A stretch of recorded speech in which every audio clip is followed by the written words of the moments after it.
আমাকে যারা কালকে মেরেছে এদের মধ্যে বিএনপির লোকও আছে, আওয়ামী লীগের লোকও আছে, এমন মন্তব্য করলেন হিরো আলম।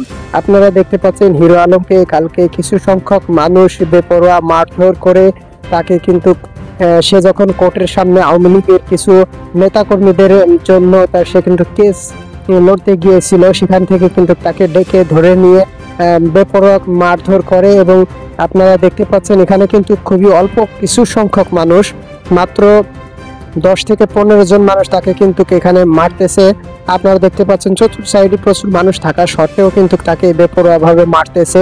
আর এখানে জিয়ার বিরুদ্ধে, তারেক রহমানের বিরুদ্ধে একটা কথা বলেছে, এই কথাটা আসলে তারা তারেক রহমানের কথা উদ্দেশ্য করে কিন্তু তাকে মারতেছে, যার কারণে এখানে হিরো আলম বলতেছে আমাকে বিএনপির লোকে মারতেছে। আসলে কি তারা কি বিএনপির লোক নাকি তা এখনো পর্যন্ত চিহ্নিত করা হয়নি। তবে হিরো আলমের দাবি এখানে বিএনপির লোক এবং আওয়ামী লীগের লোক দুপক্ষের লোকই আছে। বিএনপির বহিষ্কারকৃত কিছু সংখ্যক কর্মী আছে যারা বহিষ্কার হয়েছে বিএনপি এর আগে থেকে, তারাও আছে। আর আওয়ামী লীগের কিছু সংখ্যক মানুষ আছে, সবাই মিলেই আমাকে মেরেছে।